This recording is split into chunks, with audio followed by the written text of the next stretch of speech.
He's been a long-time member of the Historical Society of South Australia. He started school during the war and later went to Adelaide Teachers College from 1955 to 56. After teaching at the Carcoo and Beaufort one-teacher schools from 1957 to 61, and I'll bet that was an adventure, Ron was the third teacher to be appointed at the Port Augusta School of the Air, and it was during that time that he built up his appreciation and enormous admiration for the Royal Flying Doctor Service. He continued his teaching up to 1992, when he retired from a career lasting over 35 years. He has interests in music, having conducted and been a member of various choirs, is currently president of the Australian Electric Traction Association South Australian Division, is an active member of the St Kilda Tramway Museum, a tour guide for Cummins Historic House, and a member and voluntary worker with the Theatre Organ Society. And I think I've seen him at all of those organisations working hard as a really enthusiastic volunteer. His involvement in tramway museums in New Zealand, he also has involvement in tramway museums in New Zealand and is a keen traveller within and outside Australia. Ask him anything about trams and he'll tell you anywhere in the world. I guarantee you, I've tried. He's here tonight though to talk to us about the Royal Flying Doctor Service. Would you please make welcome Ron White? Thank you very much for that welcome, Rob. I do some speaking on behalf of the Flying Doctor Service to community groups, so I've had a little bit of practice. But for this evening I've expanded it somewhat, and I'm going to concentrate quite a bit on Alfred Treager, because I believe so many wonderful things have come out of South Australia. We should remember that. People like Adelaide Mithke, from her came the idea of the School of the Air. Alfred Treager made the whole Flying Doctor Service thing possible by inventing the pedal radio. I've been privileged to have met a few of these people. I met Alfred Treager in the late 70s. I've met Dr. Simpson, who was the fellow who went up to Cloncurry to investigate the suitability of the place as a Flying Doctor base.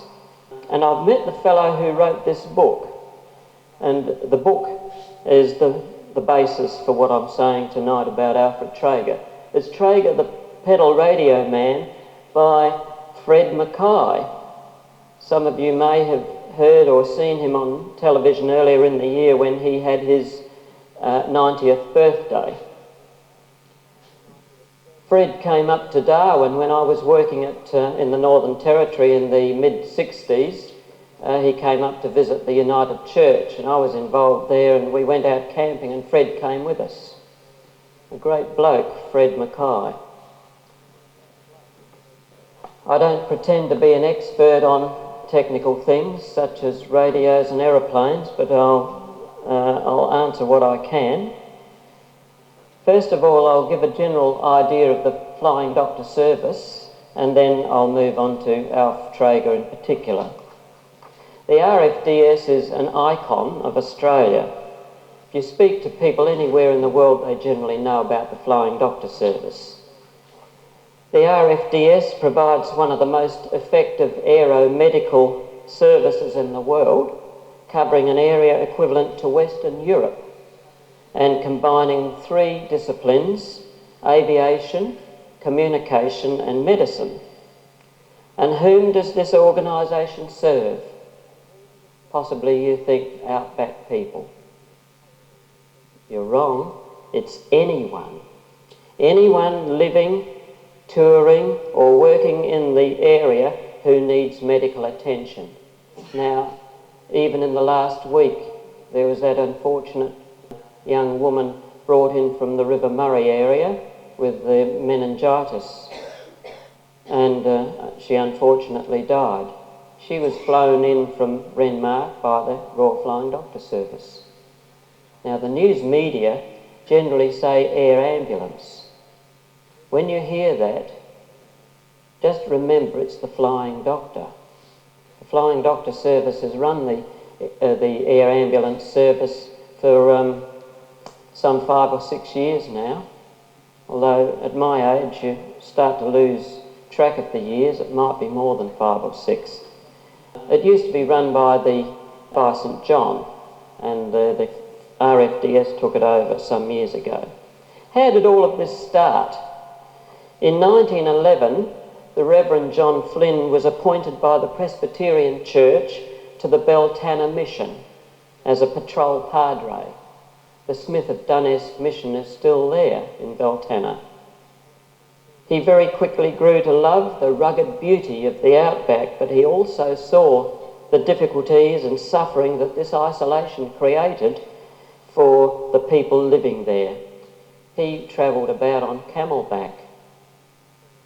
Beyond towns or railheads, the inland roads were largely bullock tracks. So the transport of sick or injured people was limited to horse-drawn or on horseback, horse-drawn vehicles or on horseback. This was far from ideal. In fact, it was often said that if the injury didn't kill you, the buggy ride was sure as hell going to help. Now, to answer these problems of overcoming distance, Flynn proposed a series of small medical centres around outback Australia, and they were the AIM hostels, each staffed by a pair of nursing sisters, but this only partly alleviated the problems of distance. He set up a hostel at Oodnadatta, Birdsville. Well, they're still a long way away for some people.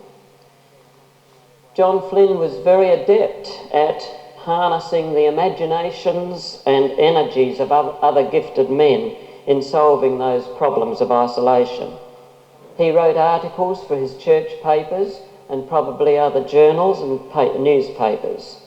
He lobbied his church authorities, seeking funds and resources to address these needs.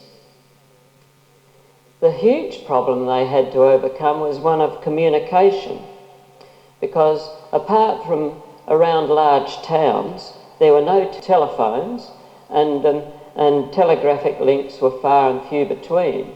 You had to be within cooey of a telegraph station, a repeater station, a post office or a railway station to be able to get to the telegraph. In 1913, Flynn wrote, "When a man gets injured near a telegraph station, he's lucky he can call up a doctor and get his advice by wire and take his medicine by imagination." I'm hoping not to go any later than 10:20. In 1916, a young pilot in training called John Peel, this fellow was a young fellow who was going to be a medical missionary. He wrote to Flynn after reading one of his articles. He commented that he had visions of the aeroplane being the answer to solving the tyranny of distance in inland Australia. Sadly, Peel died on active service during the Great War, but the fact that he'd made contact set in motion the great scheme that would take another 12 years to bring to fruition. You see, the problem they were looking at was the fact that 2/3 of Australia, 2 million square miles, in all that area, there was not one town large enough to support a doctor. And that's what Flynn was trying to deal with. During those 12 years, Flynn consulted and employed various people. He lobbied hard for resources from his church to bring those three things together: aviation, communication and medicine. And of course, at the same time, carrying on his regular patrol work. Well, he knew very little about aviation, so he enlisted the help of a fellow called Hudson Fish, who was setting up his company in Cloncurry. And because of this working association, the first flying doctor base was set up in Cloncurry in 1928, 70 years ago. However, it was pointless having a flying service if it was still going to take days to raise the alarm. And radio was the answer. A straightforward, cheap radio with a portable and reliable power supply was required. Flynn was well ahead of his time, but an Adelaide acquaintance put Flynn in touch with a local electrician called Alfred Treager. Now, Treager thrived on problem solving, and over time he designed and built a self-contained radio transceiver powered by a pedal generator. So that's aviation and communication. Then there's the medical side. Flynn consulted Dr. Simpson, who went up to Cloncurry to study its suitability as a base for the aeromedical services. He found Cloncurry to be quite suitable. It had a good hospital, a good telegraph station, and of course Qantas Airways. While he was there on his investigations, Dr. Simpson made the first flying doctor flight in evacuating an injured miner from Mount Isa. That was in 1927. And so after 16 years' hard work, Flynn's dream became a reality. On May the 15th, 1928, the Aeromedical Service of Australia began from its first base at Cloncurry, using aircraft hired from Qantas for 2 shillings a mile. Well, it was only a penny a mile by train, 2 shillings a mile by plane. And later on they responded to calls transmitted on Treager's pedal wireless. I don't know why they called it wireless, because there are a lot of wires around the place. The first aircraft was a de Havilland Model 50. So that's as far as I can satisfy the aviation enthusiasts tonight. That carried a pilot, doctor, nurse and 1 stretcher patient at 80 miles an hour. I don't think that means the stretcher patient was doing 80 miles an hour. It was the aeroplane. That plane was used for 7 years and flew 110,000 miles in that 7 years. The first flying doctor was a fellow from Sydney, Dr. Kenyon, St Vincent Welsh, and he was paid the princely salary of £1,000 a year. 1928, that was a lot of money. Most doctors were making about £120 a year, but they had to have a good doctor, some with wide abilities and a lot of experience. And they thought that that was worth that investment. In that first year, 50 flights were made, that's an average of 1 a week, covering 20,000 miles. They treated 225 patients, and there were 25 lives saved that first year because they had a speedy means of transport. Now, since 1928, bases have opened and some have closed, and now there are something like 13 flying doctor bases around Australia. You might be surprised to know that Adelaide Airport is a flying doctor base. It's one of the busiest in the country. The Presbyterian Church stood aside in 1934 because the service was becoming so huge, such a huge responsibility, and the service became a nationally independent organisation. Voice transmission from the outposts came in 1936 to replace Morse code. Now imagine if you were the wife on an outpost, you had to deal with Morse code. Flying doctors had a few other duties too. We read from Dr. Vickers, Alan Vickers' journal, while he was working in Port Hedland. Yesterday I went to Marble Bar, 100 miles away from Port Hedland, where I saw 12 patients, performed 2 minor operations, held an inquest as coroner on a man who'd been found dead in his camp, renewed the licence of 5 hotels as chairman of the licensing board, and reviewed several applications for mining leases as mining warden. Not a bad day's work. In 1942, the Australian Aerial Medical Services was renamed Flying Doctor Service, and by 1955 it gained the prefix Royal. I've got a few other little points to make about the Flying Doctor Service in particular. There's a medical chest that is supplied to every outpost on the network. And in that chest there are 100 items. It might be bottles of tablets, jars of ointment, kidney dish, scalpels, all sorts of things, bandages and so on. And that goes to every outpost, and when the people are talking to the doctor, he will say, I want you to take such and such from jar number whatever.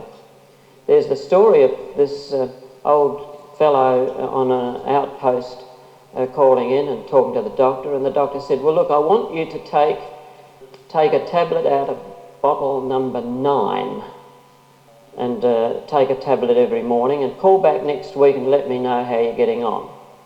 Okay, a week later, this fellow called in and the doctor said, well, how did you get on? And the old fellow said, well, doctor, he said, there wasn't anything left in bottle number 9, so I took a tablet out of number 7 and one out of number 2, and I'm feeling pretty good.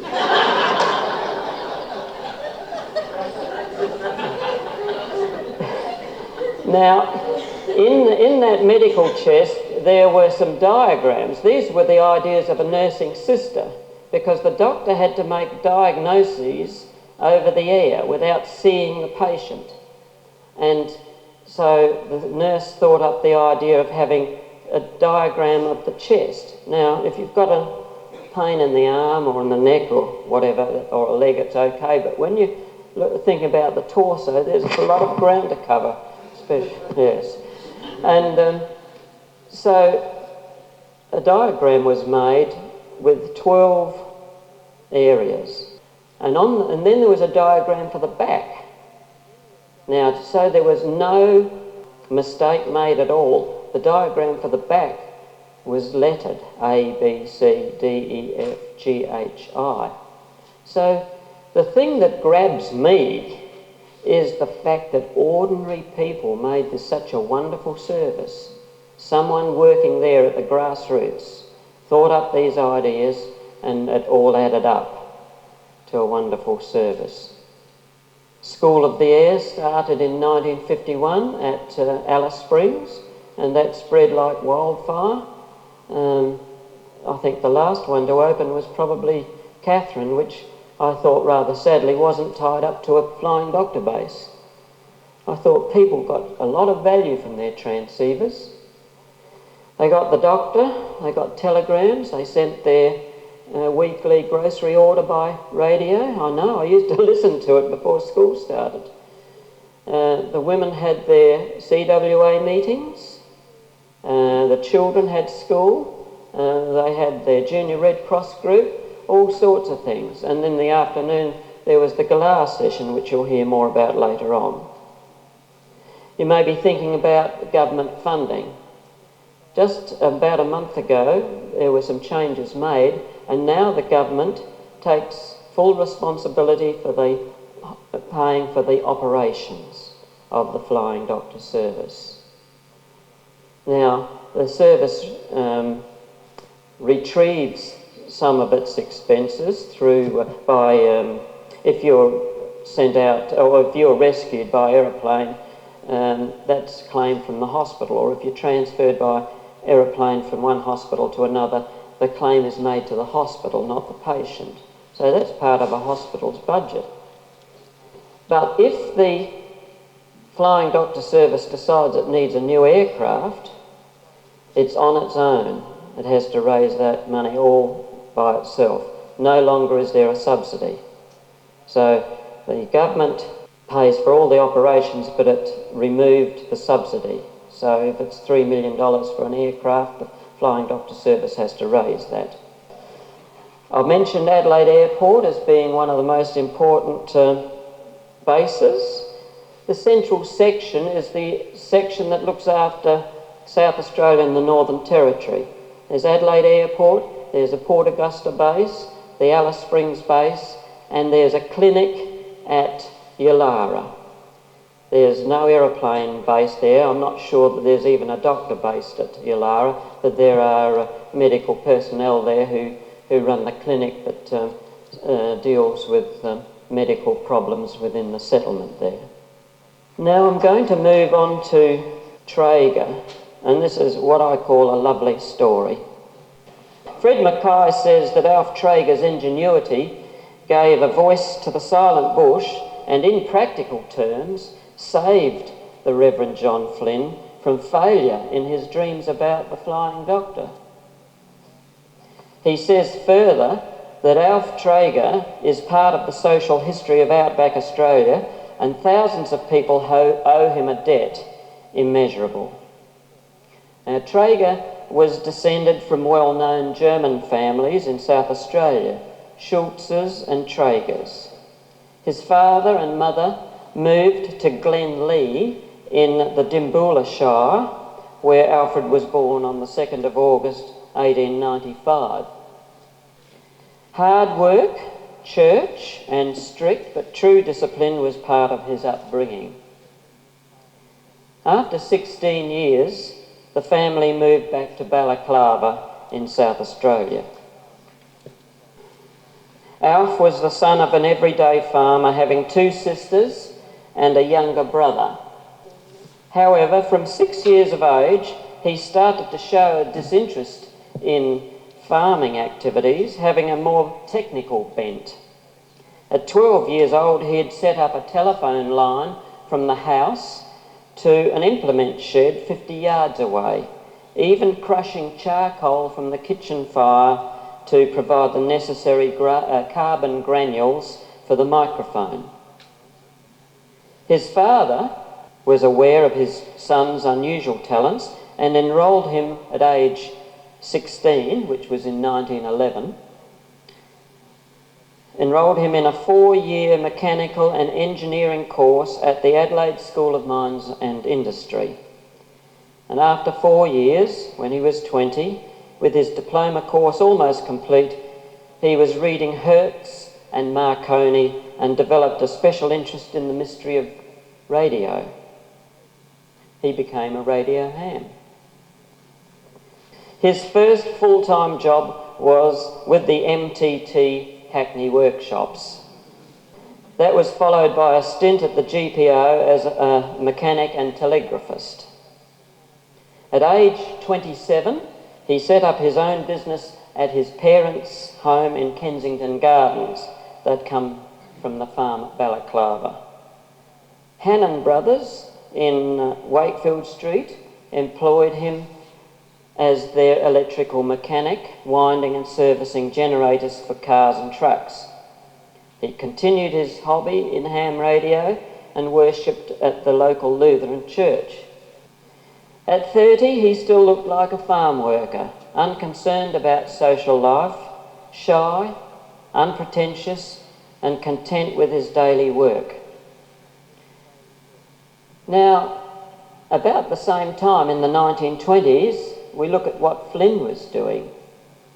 He studied up all the radio manuals he could find, and he became so well informed that he was welcomed into the Wireless Institute of Australia as an honouring member. He had contact with a George Towns, a radio enthusiast, who assisted Flynn in some trials in the outback. Unfortunately, the 2 commercially built generators from Sydney failed to perform, so that long expedition was fruitless. In June 1925, Treager was working in the mechanical workshop of Hannon Brothers in Wakefield Street. Now, one morning, Flynn came into the workshop and met Treager for the first time, and Flynn asked bluntly, "Have you still got that generator?" "What generator?" "The 600-volt one you tested at 5CL a couple of months ago." "Yes, why? How much do you want for it?" "Oh, about £29.10. Flynn paid him in cash, and after a 15-minute conversation about why he needed the generator, Flynn carried it out to his car where George Towns was waiting. The technical manager of 5CL, Harry Cowper, had referred Flynn to Treager upon hearing of the generator problem. Flynn then set off on a trip via Beltana, Inaminka, Birdsville, Maree to Alice Springs. After varying transmission success, it was realised that Morse code was the only reliable option. At Alice Springs, Flynn had to turn his attention to hospital matters and other AIM business, and it was over a year before he could return to radio experiments. I found this quite fascinating, how things happened and then nothing happened, but he had his job to get on with.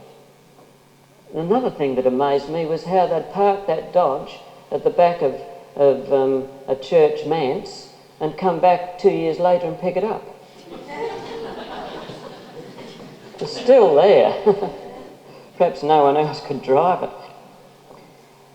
About September 1926, Flynn came through Adelaide, where Cowper at 5CL suggested that Flynn approach Treager to assist him with the radio experiments.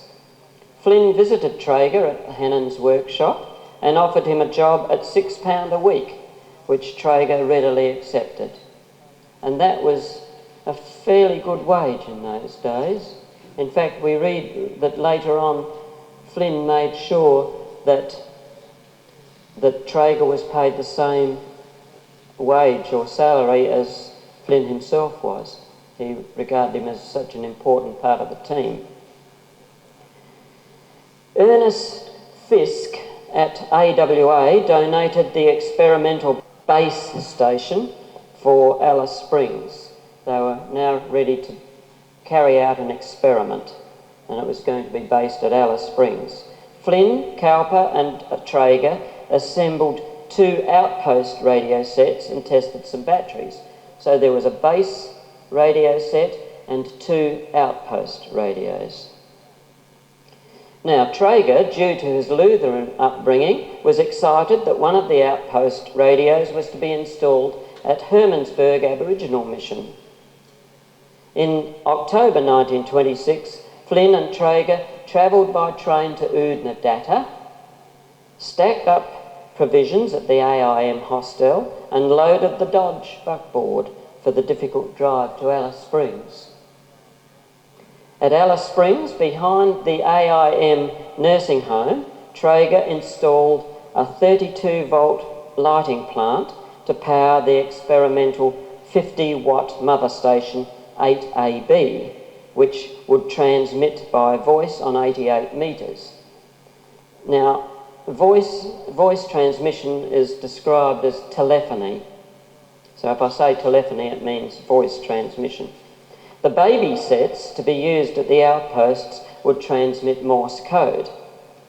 The mother station was tested successfully with good reception in Adelaide. Flynn and Treager then moved on to Hermannsburg Mission, where they installed one of the baby sets and instructed the mission staff on the mysteries of Morse code. It was here that Treager came to realise what his work was achieving for the outback people of Australia.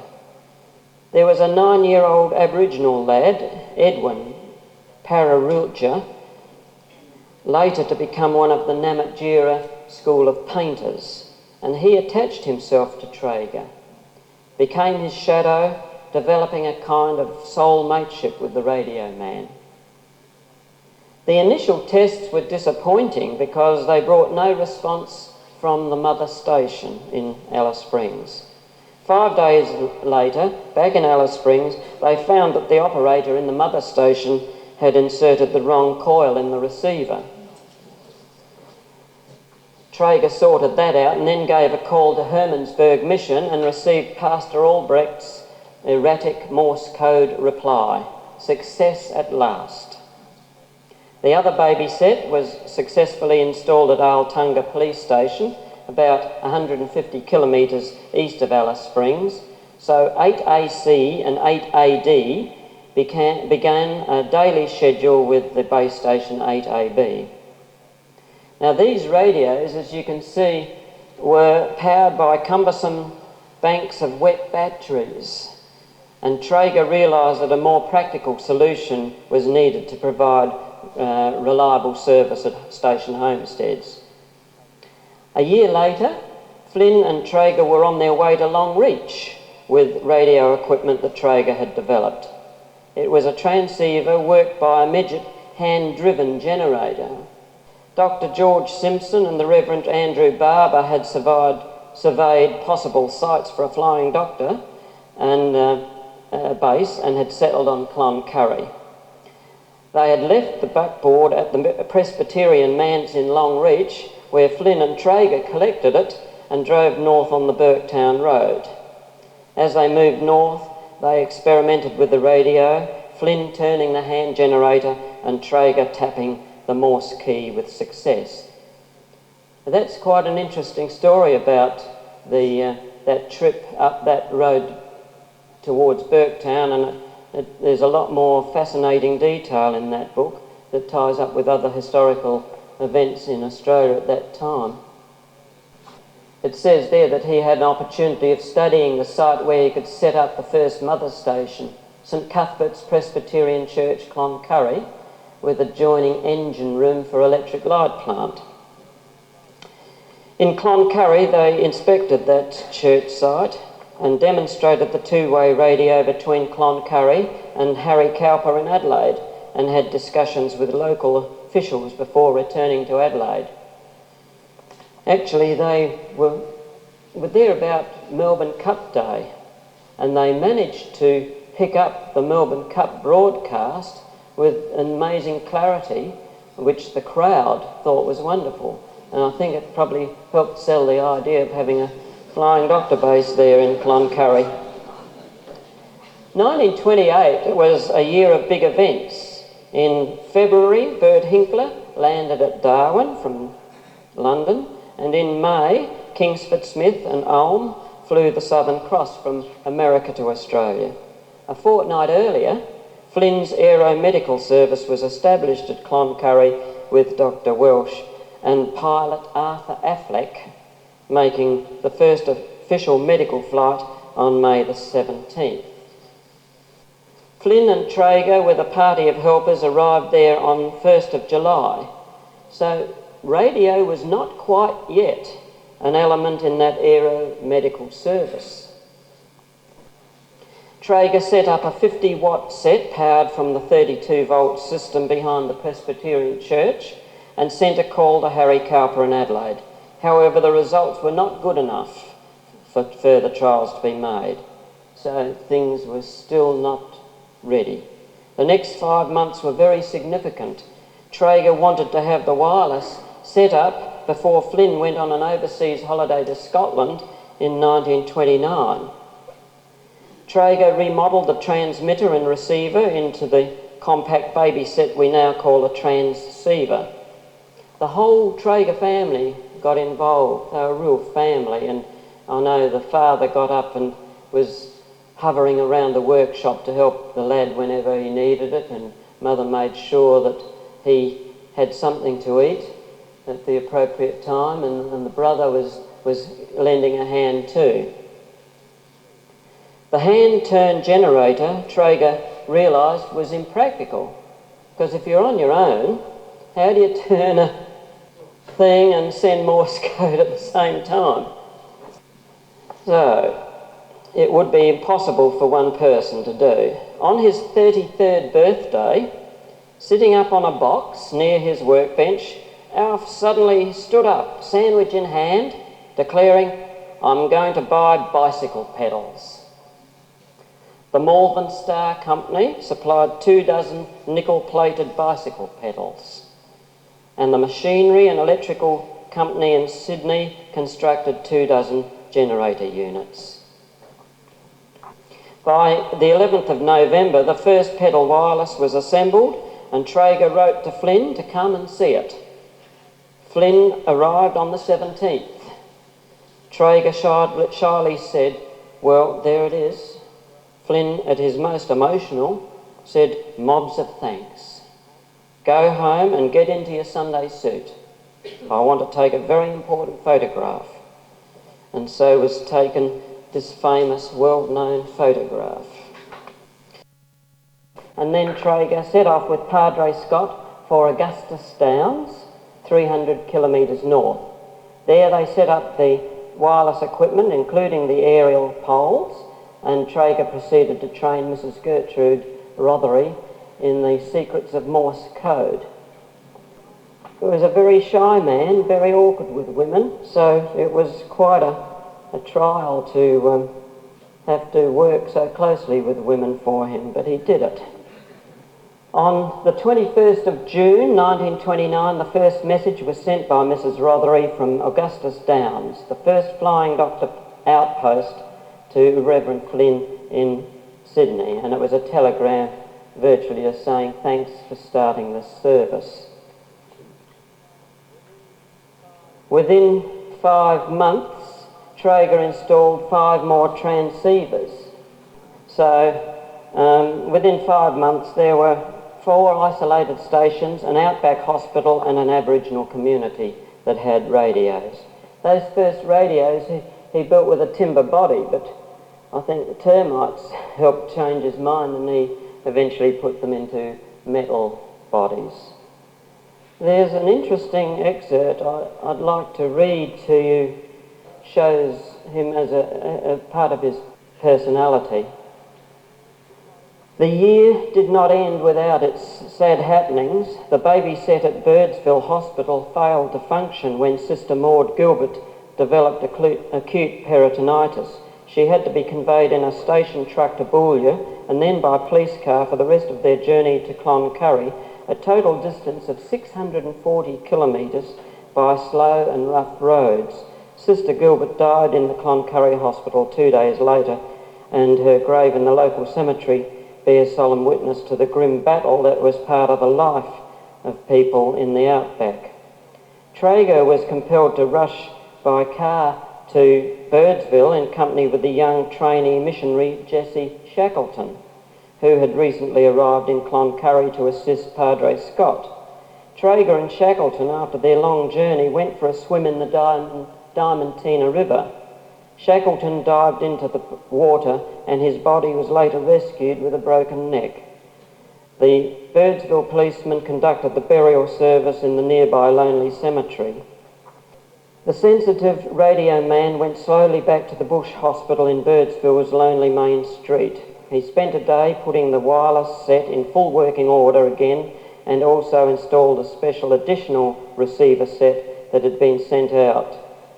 Sister Gwen Pearson was to carry on the complete nursing tasks alone until a companion sister would arrive.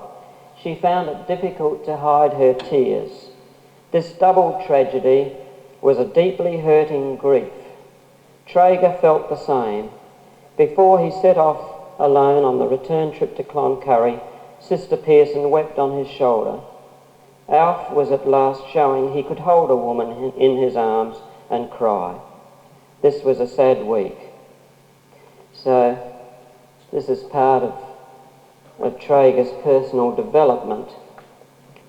The next few years were extremely busy for Treager as he split his time between his workshop and travelling the outback, installing new transceivers, improving existing ones, and studying the problems that showed up with the establishment of the network. At Birdsville, 2 new nursing sisters were confounded by the mysteries of radio and Morse code in particular. Treager stayed on 4 extra days to help Sister Campbell learn it the proper way. As she was a good pianist, Treager suggested she treat the dips and dars as musical notes. She soon succeeded and transmitted messages with the Morse code sheets propped up like a sheet of music in front of the pedal set. There's a lot of, what do we call it, improvisation, I suppose. Ordinary people achieving great things. Treager saw this as a major problem and eventually solved it in 1931 with his automatic Morse keyboard. These were then produced at his workshop and Newton McLaren's. This is a very human story, and much of the success stems from the person-to-person relationships that Treager developed. Eric Hatswell was the postmaster in Cloncurry, and he took a great interest in the radio activities as a result of the time that Treager spent with the family discussing their mutual telegraphic work. And so a friendly partnership was fostered between the Cloncurry Post Office and the AIM radio base, and a similar warm-hearted relationship grew up between the ambulance people and the flying doctor. Much of Treager's work went into time-consuming, difficult travels in the faithful Dodge buckboard. In mid-1931, he set out alone on one of his trips. Much equipment had been sent ahead by rail and road. This 1,500-kilometre journey took him to Beltana via Broken Hill, Inaminka and the Sandhill country. He strapped to the side of the Dodge the same Camel water canteen he and Flynn used 5 years previously on their Alice Springs trip. He also carried tucker box, swag, a tin of engine oil and 4 cases of petrol, 2 coils of coir matting for the sandhills and a steel cabinet of tools, but no wireless. And you think, why? Treager felt compelled not to carry valuable wireless gear on the rough roads. For 16 days after Inaminka, nobody knew where he was. The radio man was lost. On the 17th day, he pulled up outside the Beltana hotel, slept for an hour, and then worked on installing the wireless. He'd been bogged in the sand for 3 days and had broken 2 springs bumping over some rocks. After completing the installation next day, Treager telegraphed his anxious father, and the news spread around the bush that Treager was still alive. He wrote to his mother, "Yes, Mum, God has been my protection. I don't talk about this to people, but God has been behind everything I've done." This was a very big network based on Cloncurry. When you think of it reached down into South Australia, Clifton Hills and Mulca and Augustus Downs, that was the first one. Mornington Island was a very early base. That was among the first 6 because they'd had some trouble there and they needed the radio. But look how it stretched to places like Owen Pelly, VRD, Anthony Lagoon, across to Hermannsburg. It was a big network. In 1932, Treager met and worked with Kingsley Partridge, also known as Skipper Partridge, upgrading and servicing transceivers throughout the network. See, there was continuous improvement going on. He and Partridge discussed the possibilities of a mobile transceiver that could be used in the Dodge, and a year later it was a reality. It was that year also, 1933, that Treager conducted his first successful trials with telephony from an outpost radio at Hermannsburg. He would also have renewed his friendship with Edwin, as he did on every visit. In 1934, the first ground-to-air consultations were conducted using a set installed in the de Havilland 50.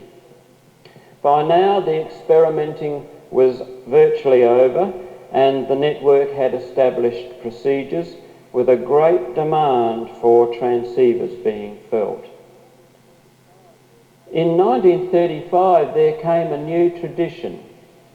The nursing sisters at Birdsville had requested more wire to replace their aerial because the galahs used to sit on the aerial wire and the weight would eventually break the wire.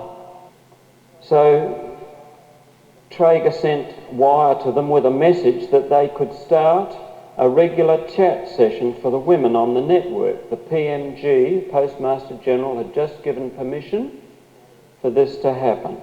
They had to confer with the base director in Cloncurry and organise it with him when the suitable time would be. And he said, "And what about making your chatter to one another just like the galahs on your aerial?" And so began in 1935 the famous galah session, because voice transmission was now common.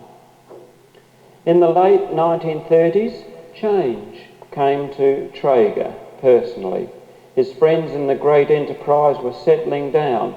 Maury Anderson was the radio man who conducted the sessions at Cloncurry, and Vernon Kerr worked there too. They both took wives. So did Dr. Alan Vickers, and so did the boss, John Flynn. John Flynn married Jean Baird, who was in the office, I think, in Sydney. Gwen Pearson, the nurse at Birdsville with whom he'd shared grief, had also found happiness in marriage. Treager set about building a house in Erindale, and in September 1937 he married Olga Schodder, whom he met in the church where he worshipped. Now, you remember I said the Presbyterian church moved out about in the mid-30s, and so Treager left the employ of the AIM because they were no longer the operators of the aerial medical service, and he became a contractor to the new Flying Doctor organisation, and he opened a new factory in Marriotteville. There was a continuing demand for new transceivers as well as continuous upgrading of existing sets. In the early 40s, vibrator units began to replace the pedal generators and B batteries, so the radios could be operated on 6-volt car batteries, and I hope no one's going to ask a question about vibrators, because I don't want to get onto thin ice.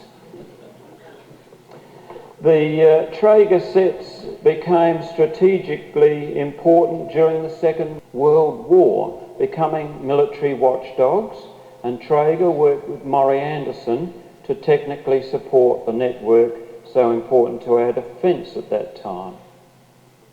2 daughters were born, Pauline and Anne, but sadly Alf was widowed while the children were of primary school age, so he was faced with raising the girls on his own. A radio problem to be solved was what happens with an urgent medical case at night time when the mother station is closed down, mother station or Flying Doctor base. Treager solved the problem with a tin whistle.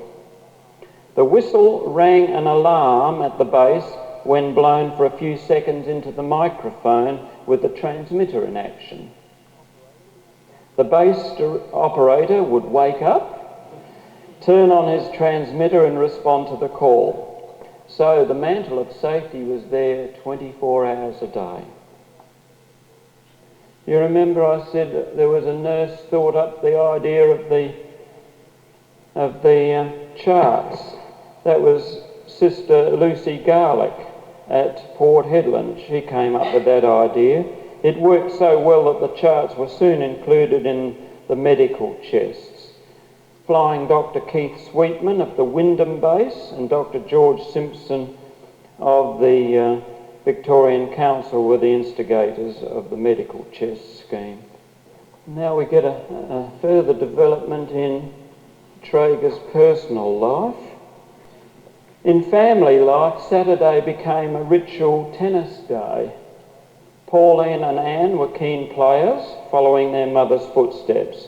And in January 1956, Alf met Joyce Mybus at a tennis match at Colonelite Gardens, and they were married on Alf's 61st birthday that year. A couple of years later, Michael was born, bringing much joy into Alf's life. In 1969, Alf and Joyce visited Alice Springs, sitting in the John Flynn Church, the one that's there now. That was the site of the 1926 experiments. Visiting Hermannsburg, Edward, now nearly 60 and grey-haired, greeted his soulmate. A month later, Alf and his wife flew to Cloncurry. At the site where St Cuthbert's Presbyterian Church once stood, Alf and his wife looked at the memorial cloister with its plaques, commemorating the pioneering days of the service. The cloister was dedicated while they were there.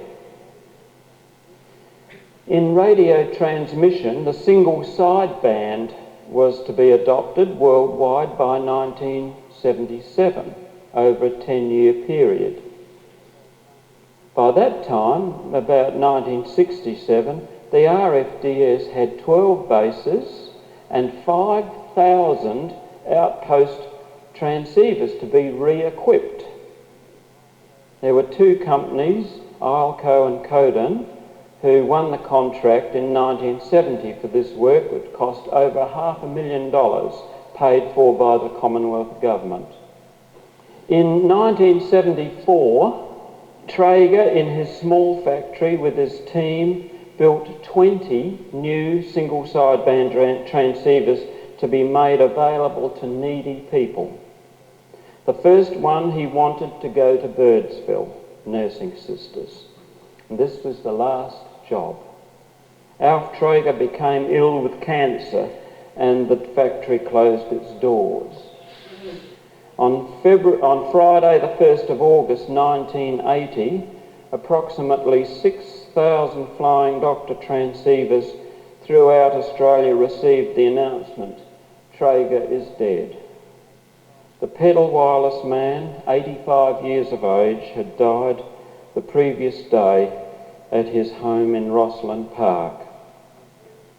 This humble, reserved man has many memorials in Alice Springs, Cloncurry, Glenlee, all the Flying Doctor bases, and his name has even been carried on at least 2 aircraft at a time.